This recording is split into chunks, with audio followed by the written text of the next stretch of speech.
Hello, I'm Alex. Welcome to You Can Do It, a wall panelling series with B&Q. I love DIY because it's all about unleashing your creativity and putting your own stamp on your home. I'm here to teach you how easy and enjoyable it can be too. Today we're talking geometric panelling.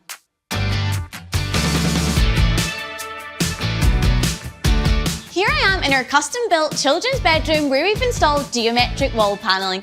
This is a great way to add depth or texture to any wall in your home with squares, rectangles or triangles. The best thing about this design is that it's completely personal choice with both design and material. That makes it a really unique option for your home.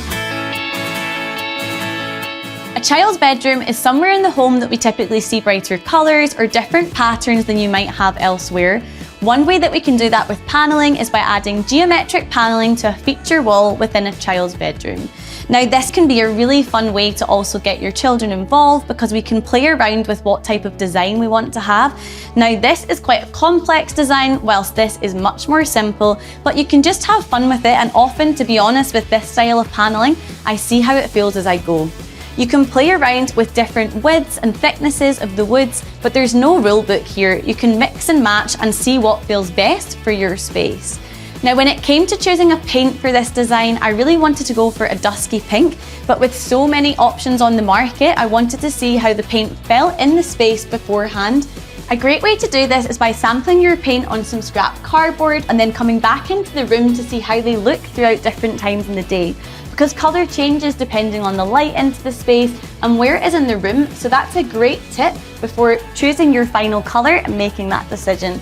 And once you've got everything set, you can get the kids involved in the decorating too.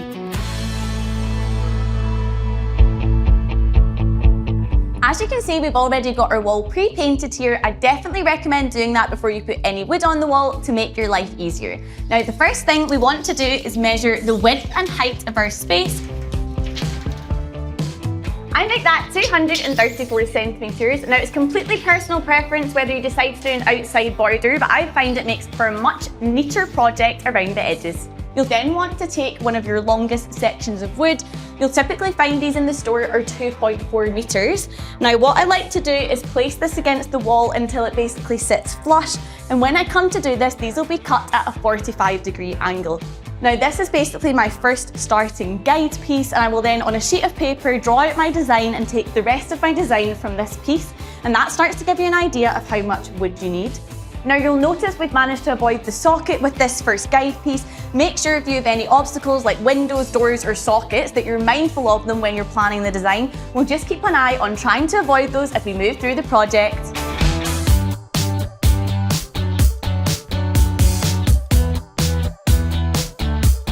When we're doing geometric panelling, we want to have an easy way to be able to plan out our design on the wall. To do that, you can use something like frog tape. It's really simple to put onto your wall and is completely damage-free when you take it off. And it also helps when you come to getting those crisp, clear lines for your paint job too. When you're doing geometric panelling, don't be put off if you're not the best mathematician. You can add to your toolkit what's called an angle measure, and it makes the project even more straightforward.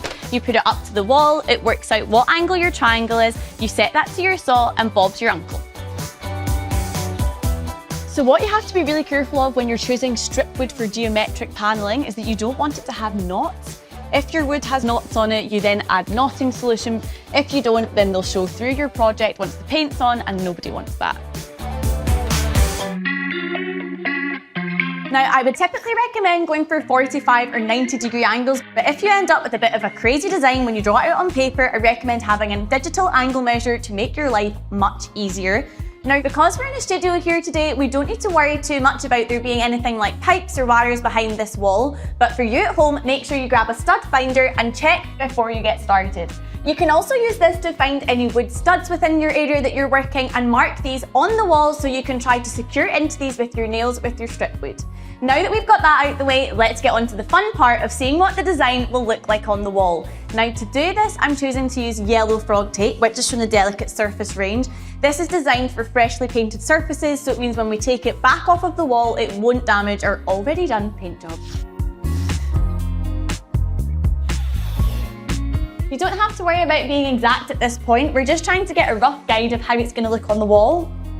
If you use the same length of wood on both sides, then this guideline will give you almost a completely symmetrical finish. If you want it to be asymmetric, then all you would do is cut this to be slightly shorter and move it further to the right of the wall until it's again flush with your edges.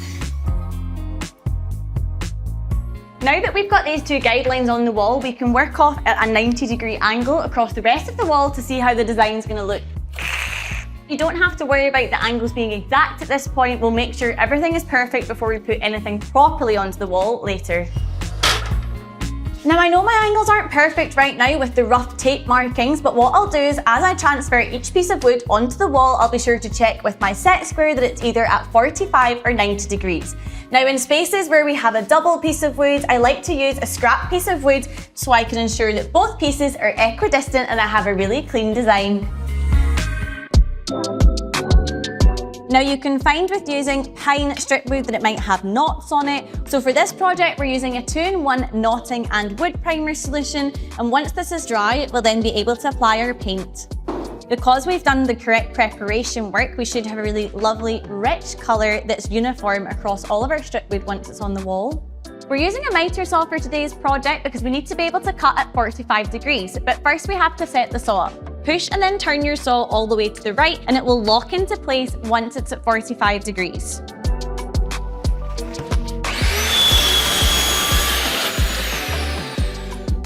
Now we're going to get our first piece onto the wall, place it into the corner, grab our nail gun and secure it to the wall. I opted for this length for the first piece of the border because I know in the finished room I'll have a bed here and that will hide the join. Now that we've got our border complete all around the outside, it's time to start adding the pieces of strip wood that are going to create our design. Now I've cut one of my longest lengths with a miter cut, 45 degrees at either end in opposite directions. Now what I want to do is rough fit place it onto the wall until the 45 degrees sits flush with the border. Once you're happy with how it's going to sit on the wall, we can then remove our tape and replace it with just a piece of wood nailed in.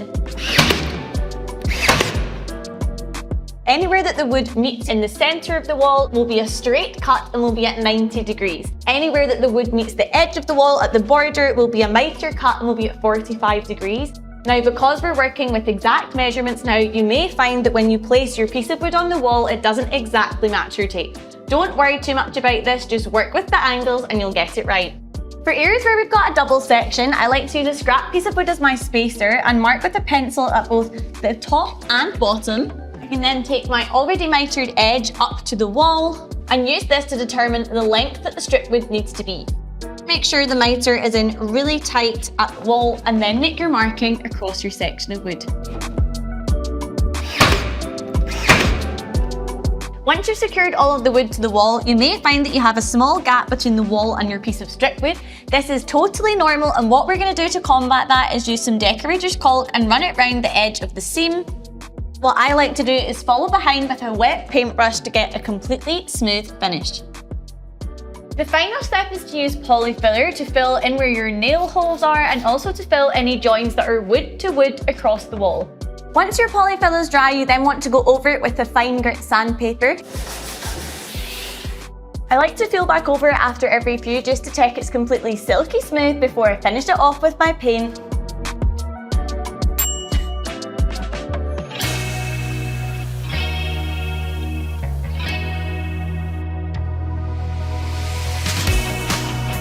Our bedroom with geometric panelling is complete and I absolutely love this design. I've taken the colour of my panelling down onto the skirting boards to really pull the room together. Don't forget all of the tools and materials from today's episode are listed in the description below. Look out for episodes in the rest of the series. Night night! Hope you enjoyed this wall panelling episode. Don't forget to like and subscribe and tune in to the rest of the series.